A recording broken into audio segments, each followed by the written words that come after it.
This is the HTP Freedom 250, and I'm going to tell you why you need one. This machine here comes in at the same weight, at less cost, the same outside dimensions, just like a 12 VS or an LN25 would come in.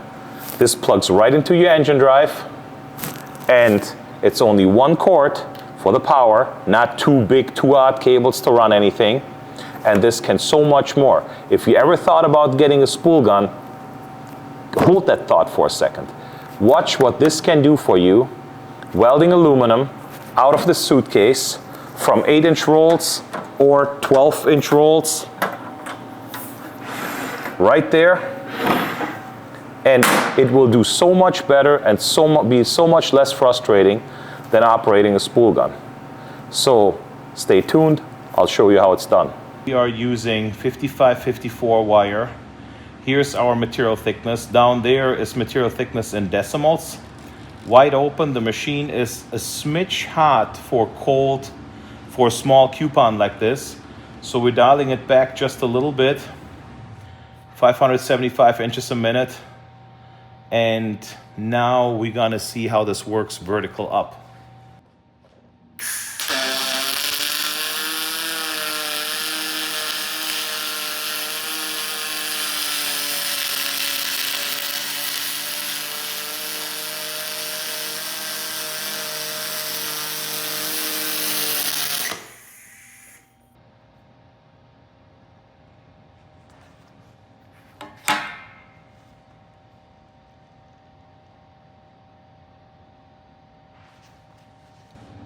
There, nice looking weld, vertical up, right out of the box.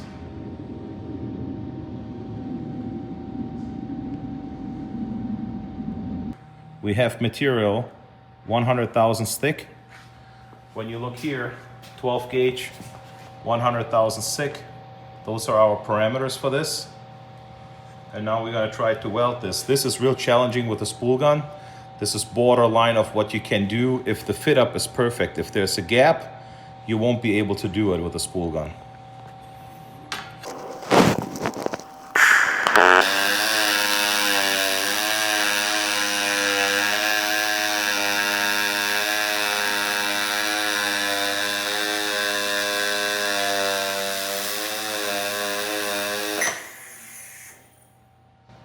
At the end, it got a little bit hot. But let me fill that hole.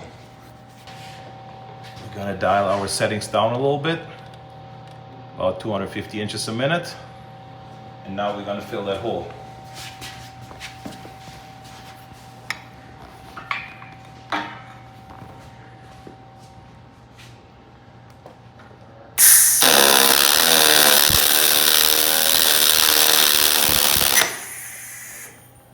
There, all clean and in one shot.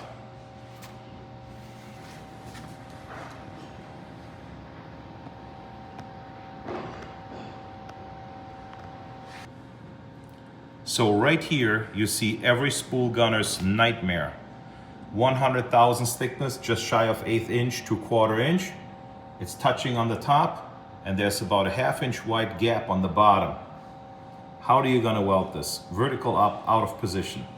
With a spool gun, damn near impossible. You can't get a copper spoon on the backside to fill this. So you have to get really creative. With a spool gun, almost impossible.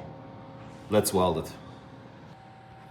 I'm gonna guess a little bit at the material thickness here and the parameters. So I'm gonna start at 300 inches a minute, 320 inches a minute where they touch, and see if I can weld that first.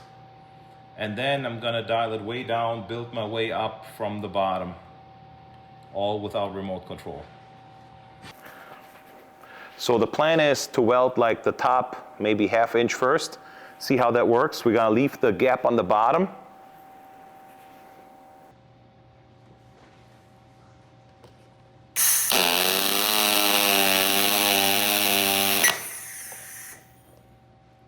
So that worked out pretty nice already. Now I'm gonna set my settings down and fill from the bottom up.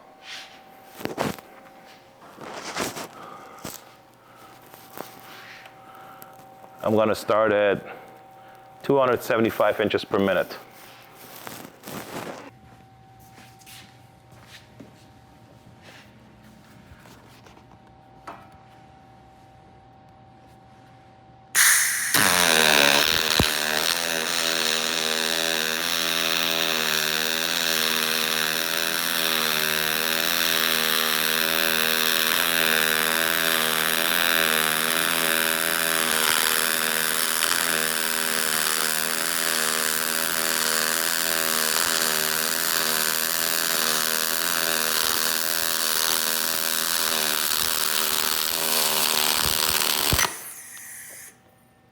So, and that right there is situations that you guys encounter in the field, and you have a super hard time with a spool gun to weld it.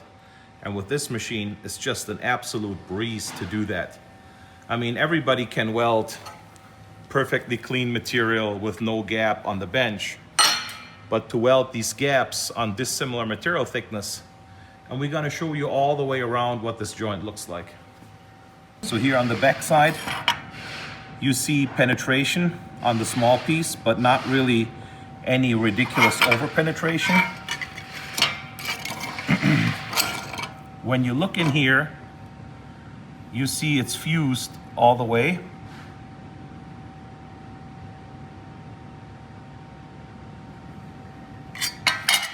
And when you look at the front,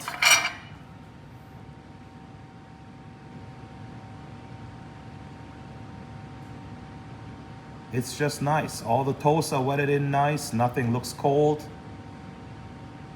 It's a good weld. And as you can see here, there was at least a good 3/8 gap between the two pieces. So that's what this machine will give you, what a spool gun will not. And you plug this in right here. Here's your 9-foot whip. Here's your controls.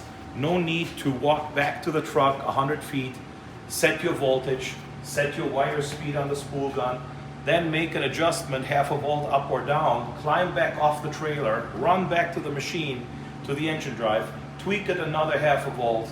It's all right here, all the controls are right here. So that's why you don't want a spool gun.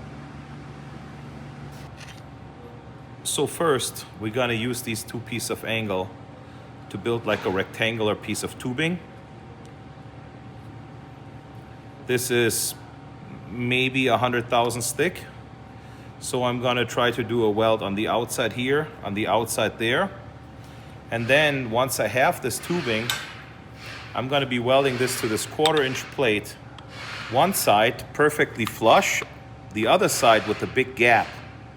And I'm gonna show you guys how you can do this with a pulse MIG machine versus a spool gun, on how it fills that gap and how much control you have here without burning through. So we're gonna start here with 80 thousandths right there somewhere, just shy of 300 inches a minute, and see how that works out.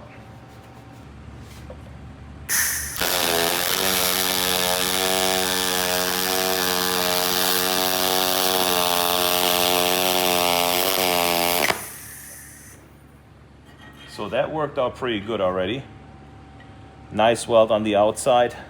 Now let's try to do, this soot is just superficial. You wipe that right off with like a rag or so. It's just because of the 5000 series wire I'm using. Now let's weld the other side.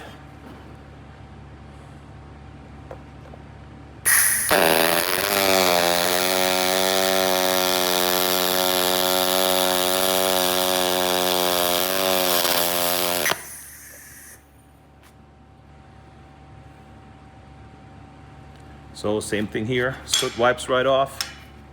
Weld is clean, toe lines are good. And now this is a room temperature cold piece and this is a warm piece. If I would tell you anything, I would say the thicker part needs to be hotter, the thinner part needs to be cooler. But of course, I'm gonna ignore all my own good advice.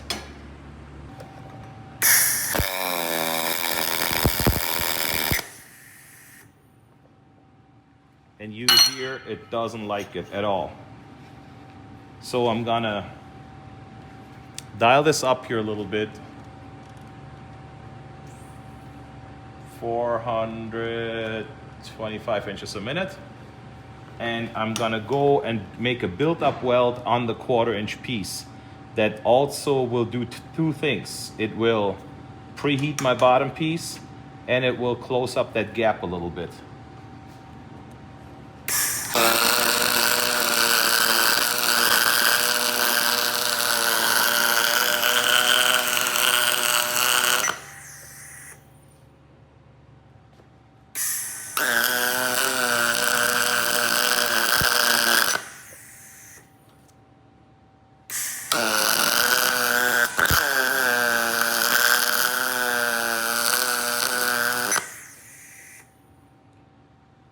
So now that we're building heat, we need to lower our settings again to not melt everything away, just like you would with a spool gun.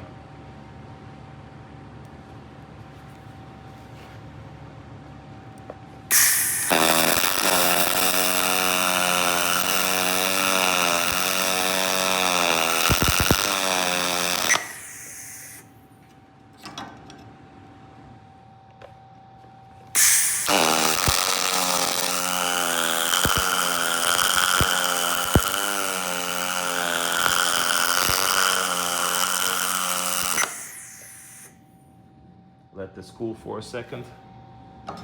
Maybe in the meantime, we can do the weld on the back side.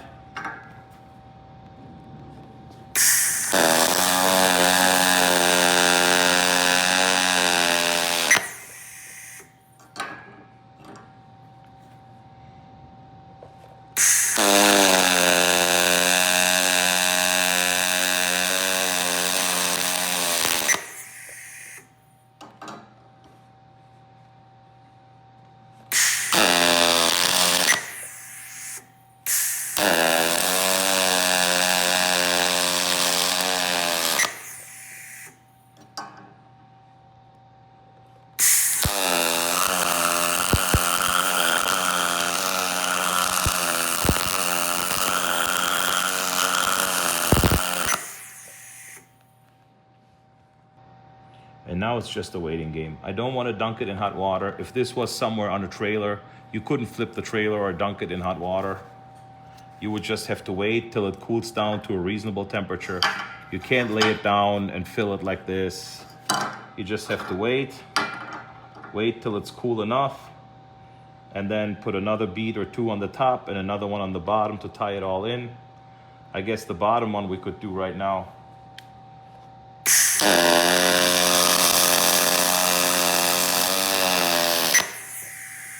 There, and then we just have to come back in like 5 minutes when it's reasonable temperature and put the last bead in. But everything else is already fully welded, no holes, no voids. So that's what you can do with this machine. Of course, if you want to wait 5 minutes, the customer will be like breathing up and down your neck, and it doesn't work for you like this. So what we'll do is we're gonna lower the settings even more and try to weld this, build this up without having to wait.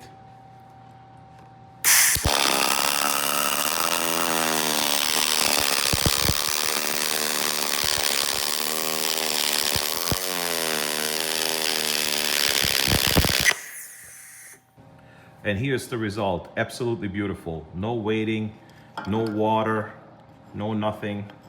Everything is just welded all the way around and it's filled up.